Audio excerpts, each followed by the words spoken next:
got a very distressing email from you, how fired up you were after the NCAA bid show. And, I consider myself a therapist of some sort. So I offered to open up my office to you. And well, you did, but it wasn't. It felt more like tough love than empathy. Yeah, rub dirt in it and you'll feel better. All right, so what do you got cooking? Well, I thought we would do would be fun just to do a quick go through of the brackets and what strikes us. And, anything, I was going to ask you what sort of stood out most to you, whether it's a couple of the snubs or whether it's, a couple of the matchups coming up that really strike your fancy or whatever. I will first say, I think there is anti-New Jersey discrimination going on because Montclair State did not make it, which surprised me. But also on the women's side, College of New Jersey didn't make it, but that's for another session. So let me take a look. I got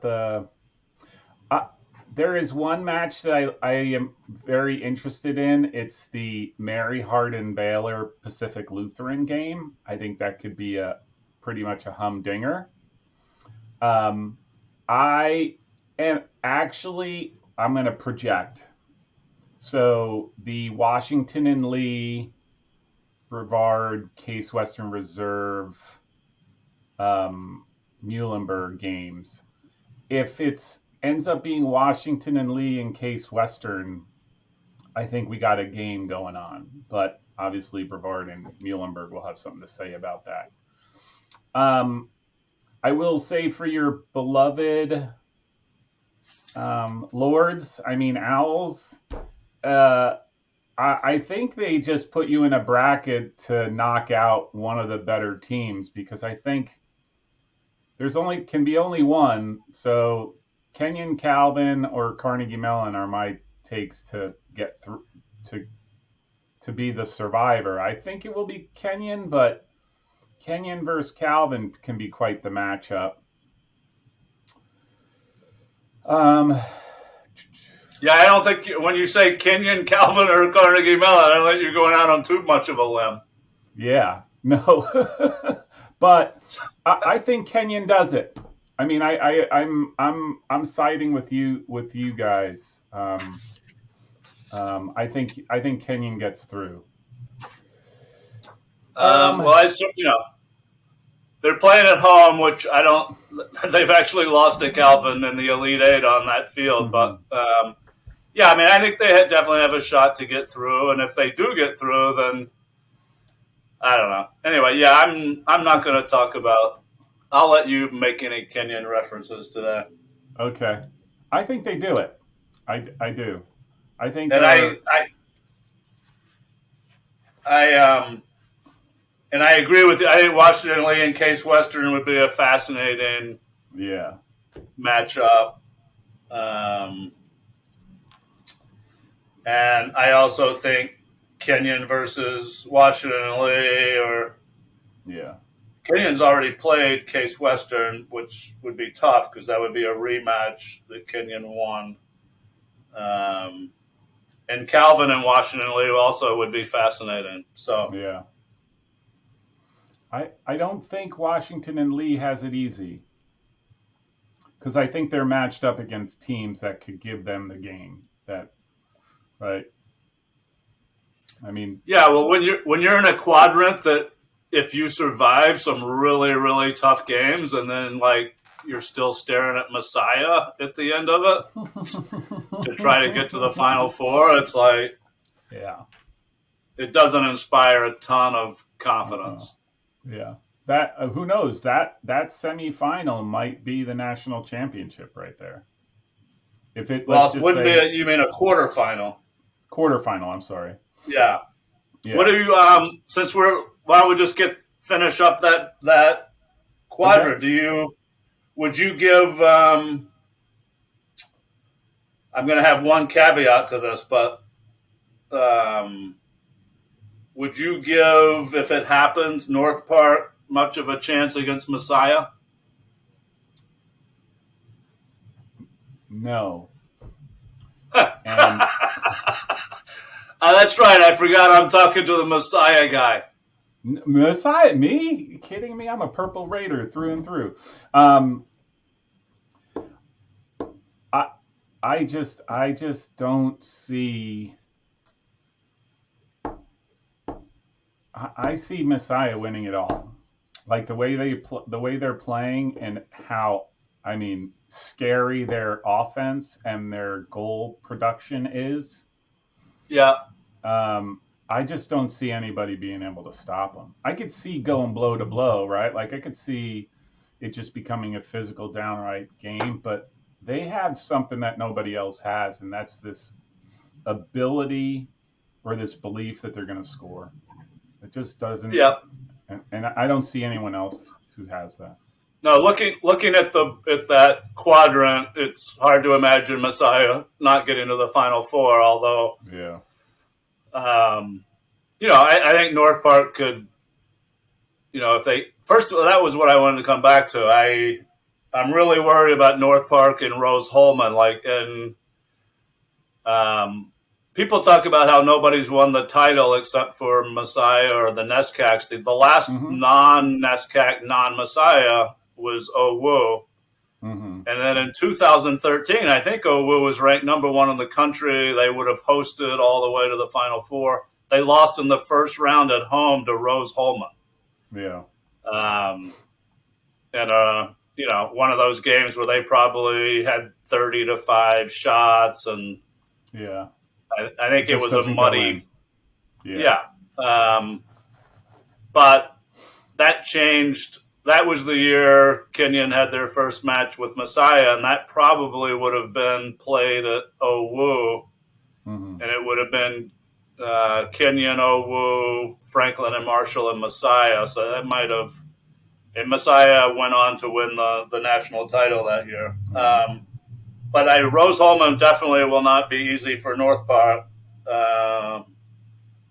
And I I mean, tell you, obviously, they're a team. If they're not playing at 100%, they're very vulnerable. North Park yeah. just strikes me as they have to be playing on all cylinders to I mean, really they should. I impress think those on the guys. merits, they should get through Yeah. that and get through Ohio Northern to get to Messiah. But we'll see.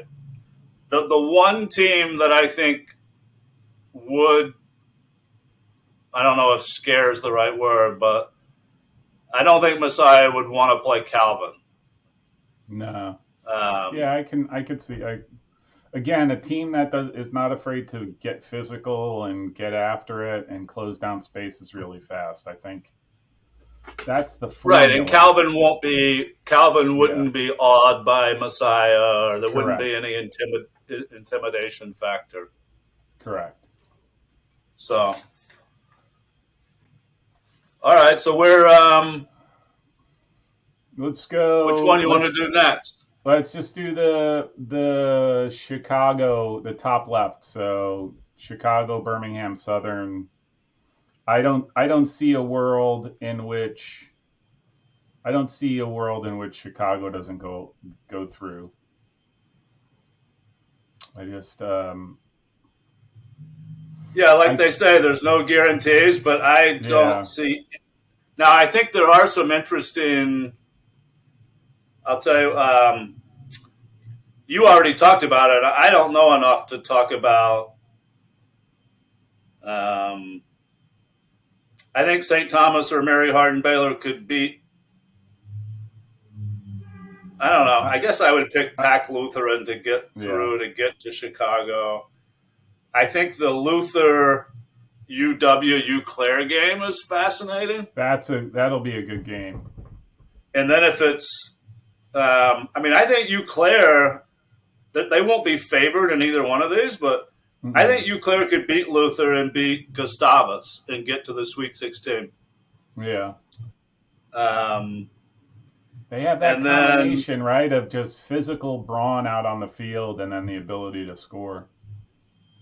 yeah, I mean, they could lose to either one of them, but they're winnable. They're not Yeah, totally overwhelming. yeah.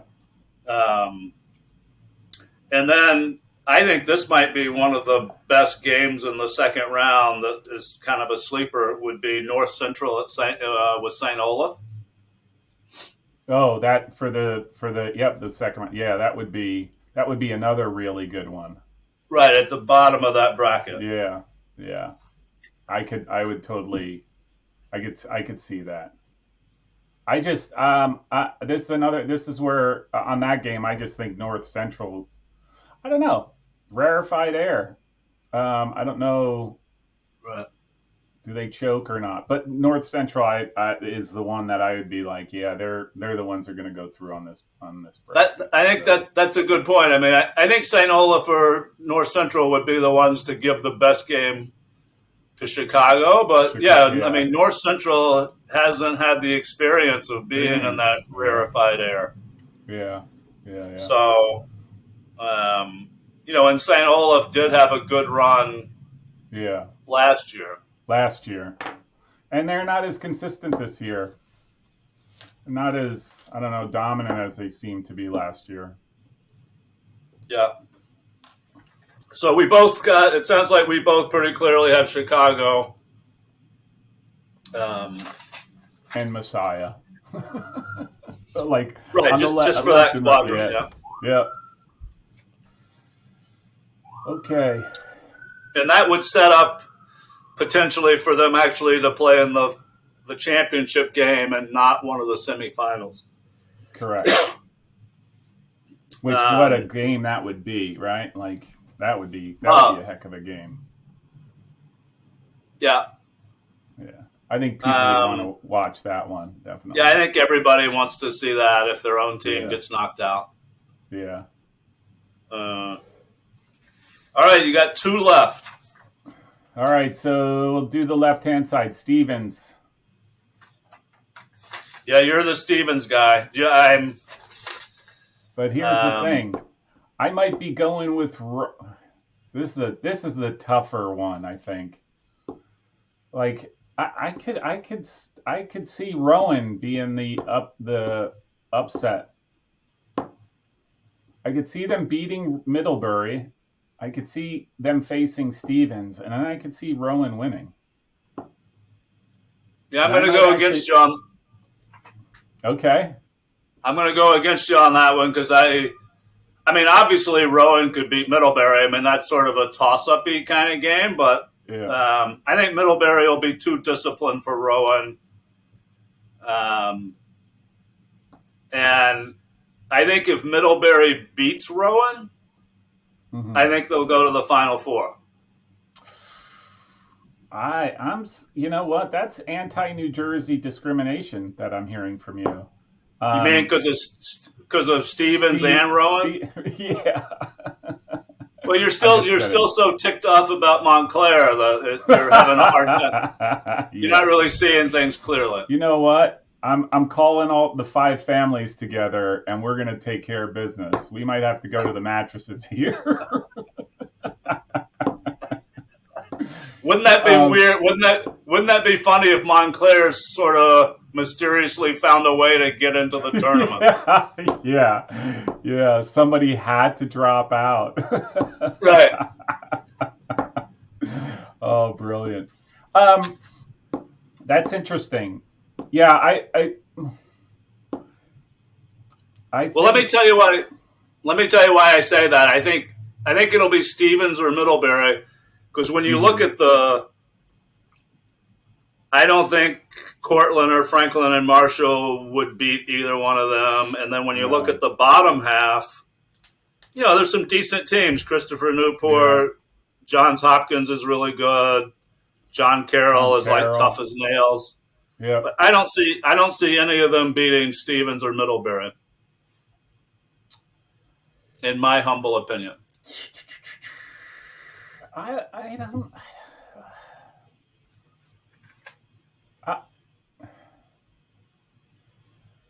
I think this could be the year for John Carroll. Like I could see them giving a game to Stevens or Middlebury. Well, if they get that far, I agree with you. But they got to beat Hopkins at Hopkins. That's Yeah. going to be a fantastic game. That's that game. That's the game in the second round where it's like drop everything. I'm going to be watching that one. I Right. might go down to Baltimore. You have to hope Uh, that all those games aren't at the same time. yeah. It's good. It's better when they're kind of staggered. Yeah. Of course they won't. This is the NCAA running it. No, they won't be at the same time. Um, Well, the and I have to say I am a Johns Hopkins fan. I think they're very good. My issue is and I think they've been doing a lot better job trying to get the ball forward and get to goal. They've been a lot more, I don't want to say direct because they're not necessarily direct, but they just can't, they just seem to struggle putting it in the ball in the back of the net. Like they don't have a guy or two guys who can score. It seems to be too much of a struggle. That's my only issue for not choosing Johns Hopkins to win that group because I think if they had a goal scorer, um, I could see them. I could see them winning out here. I yeah. could see a world in it. I think the only team in that whole, maybe Cortland, but I think the only team in that whole group that is sort of a run and gun team is Christopher Newport. So if Yeah. Hopkins ends up like John Carroll's going to be very disciplined and tough, Mm-hmm. and Middlebury and Stevens. I mean, Stevens is I think a little bit like Hopkins. Yeah. Don't they Yes. usually win like 1-0, 2-1? Yeah. They have better production in goal wise. I think Like, because of they have what about Bruno Andino? who? I'm sorry. I think that it was a Jersey joke actually, because somebody was talking about how they loved his name. I think the Hopkins guy, Bruno Andino. Oh, and Dino. Yeah. Is he They like don't. their striker? Yeah, but he's not. Like I said, there's not. They're not a dominant force up top, and I don't know why. Maybe it's because the teams. Look, did you watch the Muhlenberg game? This is the issue. Did you watch the Muhlenberg game by chance? Muhlenberg With Hopkins? against Hopkins. I did watch significant portions of that. Yes. Muhlenberg, and look, no disrespect. Like they sat back. I said like to me they looked like they were playing for the PK. So if you can do that, like I just either that or the quick break that would catch Hopkins off guard, which they had a couple chances that way, but and Hopkins could not break him down, could not, and that's where I think a team's going to go. Like a better team is going to be able to do that again. That's my concern with Hopkins. Well, and that's why I'm not picking Hopkins over Yeah. Middlebury or Stevens. Yeah. And you may have a hunch there about John Carroll too. So Yeah. And the other hunch, the dark horse to this one, I'm going to call it Lynchburg. Like I could see Lynchburg surprising. that's a good call. Yeah, Lynchburg could lose first round to Catholic, or they could get to the Elite Eight. Yeah. Yeah. I mean, I guess you can say that about a lot of teams. Yeah. No, but I think Catholic could give him a run. I do. Yeah. But I do think something about Lynchburg is a little bit more imposing than I think Catholic will end up being. Lynchburg's got a little bit to prove too, because people never really think they're that good. Never give them right. Yep. So, all right, so let's go to the number 4. I am hoping for a second round game, Amherst St. Lawrence. Yeah, I'm gonna let you talk about that one because I've already gotten myself in trouble. But yes, I am definitely. I'm a little worried about Roger Williams, but yeah, I definitely want to see Amherst and St. Lawrence. And to the end, this upper part of the bracket, I don't see anyone here. I'm going to say this. I don't see anyone here that stops Amherst, except for conceivably Ohio Wesleyan.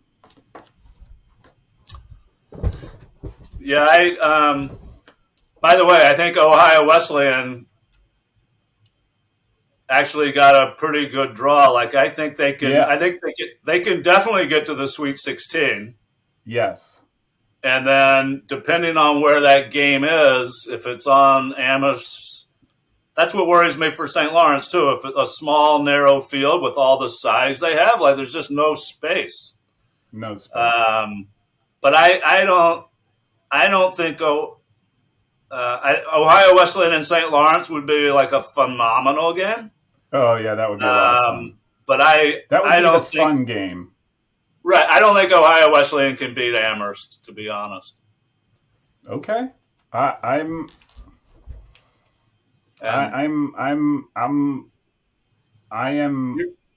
think they can. You're still a newbie at this, so I'm gonna. You're gonna do the elderly father thing and say like, son, no, it's not possible. I got to be at least 2 years older than you, so. Yeah.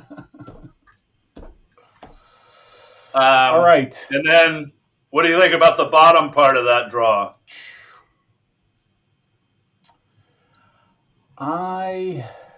Oneonta. So the Tufts, UMass, Boston.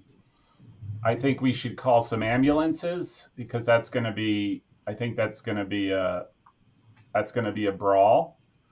And I have to say I don't know. That's a tough one for me. I keep thinking, oh, Tufts will find a way, but they haven't really found a way this season when it mattered. The Babson Vassar is an interesting game. That Babson Vassar might be the best first round game. First round game, yeah. I think the winner of that game.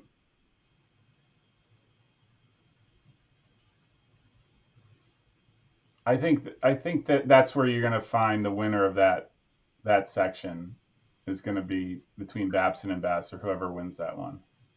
I don't see Merchant Marine. You think the Babson Vassar winner will be both Bowdoin and the winner of Tufts Oneonta? Yes. Which is a stretch, but I think let's just say Tufts beats UMass. I think they're going to be bruised and battered. I think they lose to Oneonta because they're bruised and battered. I think let's just say it's Babson Vassar. I think will handle Bowdoin or Merchant Marine, although I think it'll be Bowdoin. And then Babson Vassar will play Oneonta, and then I think they would beat Oneonta. Yeah, the only my two comments would be I think Bowdoin is sort of like a little bit of a mystery. Like people don't quite know what to make of Bowdoin. So, and obviously you think the Babson Vassar winner is going to beat them. So I'm not sure about Bowdoin, but I think I'm going to exaggerate, but I think there's a 0% chance that Tufts doesn't advance against Oneonta. Tufts loves to play teams like Rowan and Montclair, and I think Oneonta is very right. True. They're right in that genre. This is like in some of the other years, Tufts resume was not good either, and then they were playing like Rowan or Montclair on their fields, and they every single time they won. I mean, they're not as good this year. The those other teams were much better than Tufts this year, but I don't trust Oneonta in that spot. Okay.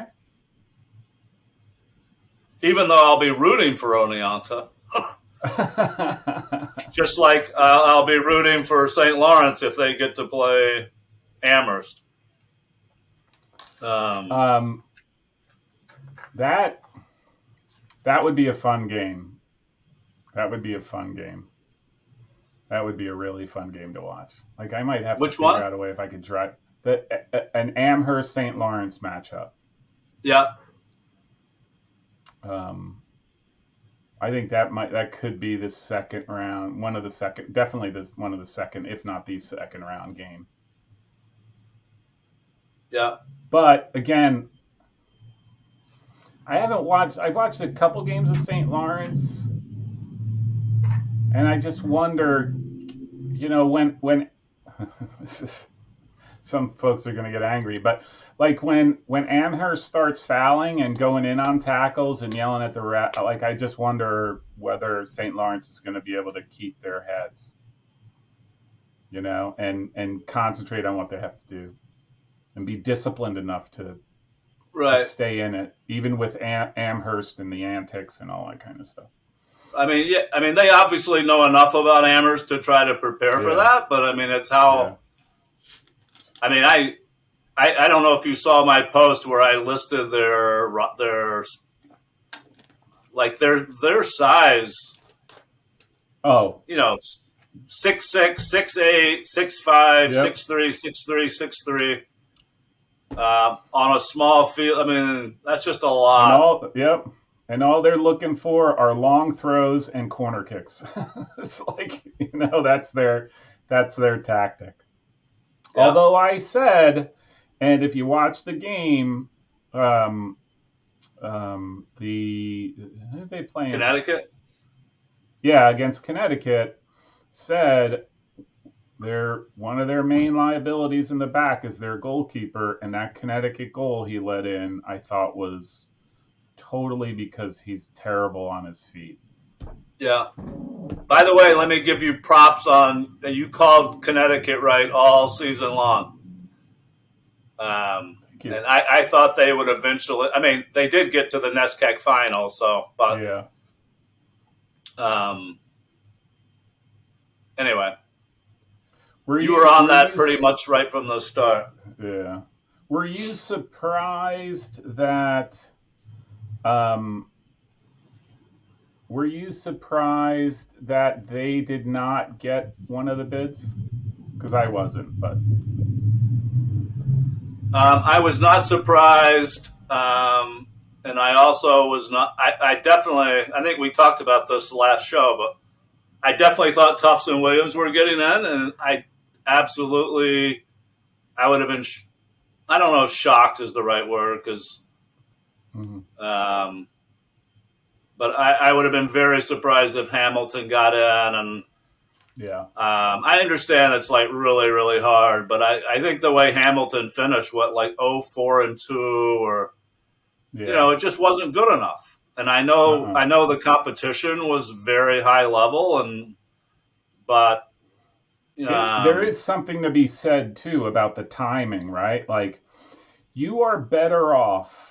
I'm convinced of this, right? Like you're better off having a situation where you struggle at the beginning of the season, but then turn it around and suddenly you're playing much better and you're winning, and you get to your conference final, as opposed to either just sort of being flat the whole year, or you start out really good like Hamilton did, keep going, and then suddenly you just start to nosedive. And that, even just the impression alone, I think that really hurts, especially when it comes time to. I totally agree. It's like you also, even if you do get it, you don't want to be limping into the tournament like that. Absolutely. And so I think Owu fits your criteria. I think Owu and St. Olaf are teams that sort of kind of figured it out. Rebounded. And started. Yep. Yeah. Yeah. And, but, I mean, it is really disappointing because I remember, for 2 or 3 weeks there. Actually, first the big name was Wesleyan, and then Yep. Hamilton, And then Hamilton and then they both just sort of fell off a cliff. fizzled. Yeah. That's again, that's that there's something to be said about having been in that position before, and a team that's new to, hey, look how good we're doing, look how good we're doing, and then their first encounter with an obstacle, they nosedive or they fizzle out. Whereas teams that have been there before do have this, oh, it was just a hiccup. Let's keep moving. Let's keep moving, right? Look, Right. Ohio again. Go back to Ohio Wesleyan. There's a team that could have folded. A normal team at 0-4-2 could have easily just been like, well, whatever. There goes our season, right? At 6 games in, and instead, no, I'm committed. They just kept doing. They kept doing, and the results started coming. Yeah. I mean, and I guess the one point I would make, because I can hear the NESCAC fans screaming in the background. I mean, They're outside your one of the door with pitchforks. right, but like one of the reasons I knew OWU would turn it around is when you look once they got through that part of their schedule, like the NCAC is, other than Denison and Kenyon, like you could just tell they're going to run off a bunch of wins here. Yeah. Like Wesleyan beat, I don't remember who Wesleyan beat, but let's say they beat Tufts and Middlebury. You're ecstatic. You just beat Tufts and Middlebury, and then you look at the schedule, and then you've got Amherst, Williams, and Bowdoin next. Yeah. It's like, Which is a lot different than Wittenberg, Hiram, this is very true. I'll DePaul. give you that much. Yeah. Yeah, that is very true. I mean, OWU's schedule in that regard is much more favorable to doing what they do. I think in a NESCAC, it's probably that's a very difficult proposition, right? Just because you're getting, like you said, you're playing against teams that are that much better, that much more competitive in certain respects. But again, I go back and this is my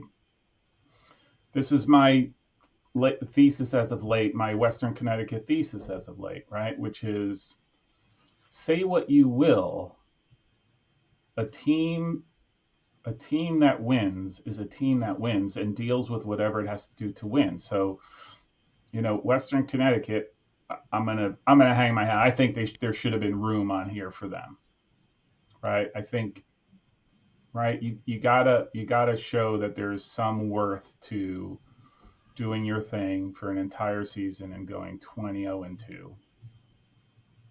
And they might not make it past the first round, right? I totally understand that, but that's an accomplishment.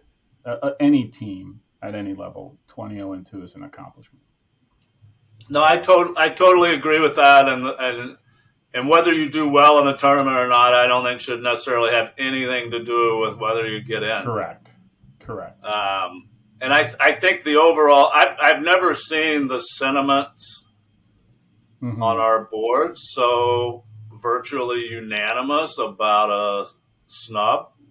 And you can look at the numbers and you can definitely see the argument against, but I mean, basically everybody that posts has been like out of their mind about leaving out Western Connecticut. So that's that's too bad. Yeah, they're the one team. That's the one. They offered, like they didn't lose a game. And again, that's hard to do under any circumstance.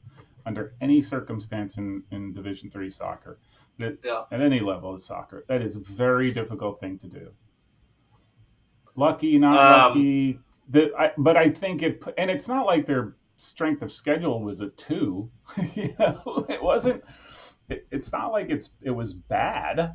Right. It was just not. You're talking degrees, right, and interpretations, and I think. I think there should have been room. Yeah. Yeah. All right. Well, in the name of Election Day, do you have a? I have like a 1 minute closing statement. Do you have like a closing statement today? I do have a closing statement, but you can You're go like sort first. of big picture. Yes. What do Go you got? ahead. Oh, I go first. Yeah. Okay. Um, yeah. So I've been trying to think about why have I been both so excited and now I feel a little melancholy, and I mean some of that's I guess a little obvious, but I was just thinking about how I've been waiting, or most of us have been waiting. Every team that lost, except everybody except for Connecticut, has been waiting 8 or 9 months for the new season. Everything sort of builds towards this. There's all this anticipation. Your team's doing well enough that they're going to get into the tournament. And then there's all this. This is the whole what we've all been waiting for. It's like tremendous. These are the best couple of weekends in D3 Yeah. soccer. Yeah. But there's a little bit of melancholy that starts creeping in because it also means like it's almost over. Yeah. And there's only 4 teams. Like in a blink of an eye, everybody's going to be gone except for 4 teams, and that gets extended because of the Thanksgiving break. So they end up, a couple of more weeks go by before they play that first week of December. But and then and then you're back to like waiting another 9 months for the next. So It's quick. just a So weird. quick. It's Yeah. I mean, I keep doing it year after year for some crazy reason, but that's sort of an interesting dynamic to me. I think the reason why you've been doing it year in and year out is because you have 9 months to stew on it. And then you can't let it go. And you're like, the season started. All right. Get all excited. So I'm just going to say my closing statement is much simpler. And it just goes out to all the players who are on the teams that made the tournament, didn't make the tournament, guys and gals who sacrifice a lot, right? From the first day of preseason and throughout the summer of their training, all the way to today. Probably the what I would say to them is just, I hope you find joy in this game, as much joy as I do in following it now. So that's my not melancholic. No, that's not. It's very appropriate, and special shout out to all the 5th-year seniors who came back through back. COVID, and they're that's remarkable when you think about it, right? Because who comes back? Who are the 5th years that come back? That you always hear about all the the big time football players that go to grad school, whatever. That you hear about those guys, but there's a slew. I don't even know. I would be curious to know how many 5th-year seniors there are playing across Division III, because I bet they love it so much. They love it so much that they say, like, "Yep, I'll come back." That says something. Yeah, I bet there's more than 50 or more than 75 that are in the tournament. Yeah. All right, so I do have to ask you, now that the closing comments are out, are we going to convene again? Like, do you have the wherewithal for another news show, another episode, or is this going to till Kenyon meets a unfortunate end to their tournament aspirations? You mean, am I willing to commit to another show? Yes. Without a contingency of what happens this weekend? Correct. I will reluctantly commit to that. Yes. Yes. I love the. There's nothing better than talking about the sectionals when you get to the Sweet 16. Oh, totally. Yeah, so that might actually. That might have to be a 4-hour show. You know what? It's all, I save all this stuff virtually in the cloud, and the cloud's infinite. So we can go 4 hours easily. We'll have an intermission that day or something. Yeah. It'll take about 17 hours to process, but we'll be good. Believe it or not, it's actually much easier for me to do if Kenyon's not in it. Yeah. You're going to be so anxiety ridden. Are in your current position? Are you allowed to prescribe meds? Because licensed psychologists can. By the way, I wanted to add this too. Like, people will love this on the board. My PhD the topic of my PhD dissertation, like 30 years ago, or whatever it was, 35 maybe, was the persistent character of resentment.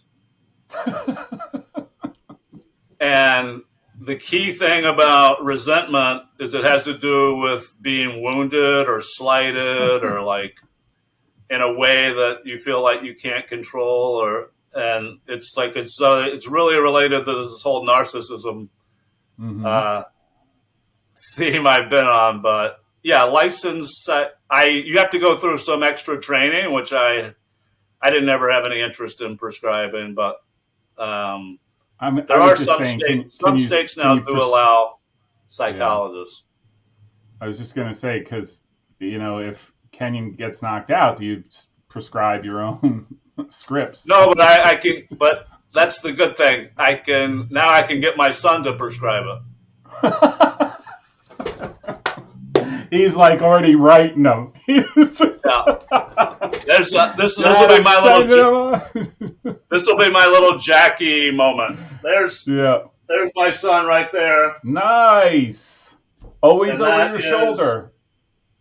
It says NCAA, Nate Petrou and the Lords will take on Ohio Wesleyan round of 16. That was actually on the cover of the NCAA website. Wow. In 2014.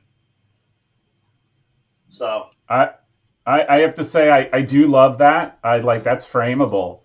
You got to figure out a way to put a frame on that bad boy. Yeah. And I do love the 1970s faux wood paneling background that you have there too. But yeah, if I showed you the outside of the building I'm in, it would be it would be faux 70s too.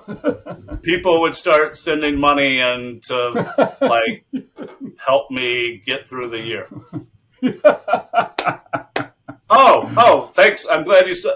I'm actually in a old burned out trailer outside a courthouse because I work at a courthouse, and the chief justice at my court is the brother of the famous Brandeis coach who retired a few years ago, Coven. Yeah. So anyway, there's a lot of what's the word, serendipity or something. So we should have the judge join us for one of our episodes. He can probably, but if they figure out this is what I'm doing at work, you're in this trouble. is my lunch, but this is my lunch break. So fairness, you've eaten a lot. I see. Yeah. All right, Mr. Petrou, as always, it was fun. All right, thank you, Simple Coach. All right.